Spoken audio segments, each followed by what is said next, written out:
Philadelphia சபைக்கு தூதனானவன் சொன்ன காரியம் என்னவென்றால், பரிசுத்தம் உள்ளவரும் சத்தியம் உள்ளவரும் தாவீதின் திறவுகோலை உடையவரும் ஒருவரும் பூட்டக்கூடாதபடிக்கு திறக்கிறவரும் ஒருவரும் திறக்கக்கூடாதபடிக்கு பூட்டுகிறவருமாயிருக்கிறவர் சொல்லுகிறதாவது, உன் கிரியைகளை அறிந்திருக்கிறேன்.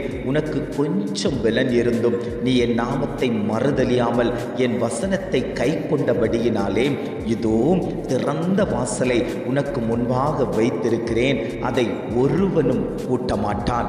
ஆண்டவர் இன்றைய காலை பொழுதில் ஆண்டவர் ஒவ்வொரு குடும்பங்களையும் பார்த்து அவர் சொல்லுகிறார், அவருடைய வார்த்தையை அவருடைய வசனத்தை யாரெல்லாம் கை கொண்டு அவருடைய நாமத்தை மறுதலியாமல் இரவும் பகலும் அவரோடு கூட நடக்கக்கூடியவர்களுக்கு ஆண்டவர் சொல்லுகிறார், உங்களுக்குண்டான திறந்த வாசல் உங்களுக்கு முன்பாக வைக்கப்பட்டிருக்கிறது, அதை ஒருவனும் பூட்ட முடியாது. சத்துரு இனி உங்கள் குடும்பங்களில் உங்களுக்கு வேண்டிய வாசலை அடைக்க முடியாது. ஏனென்றால் அந்த வாசலை வைத்தவர் நான். அந்த வாசலின் கதவண்டையில் நின்று கொண்டிருக்கிறேன். உங்கள் கதவுகளை நான் தட்டி கொண்டிருக்கிறேன். ஒருவன் அந்த கதவை திறப்பானேயானால் அவனோடு போஜனம் பண்ணுவதற்கு நான் ஆயத்தமாயிருக்கிறேன்.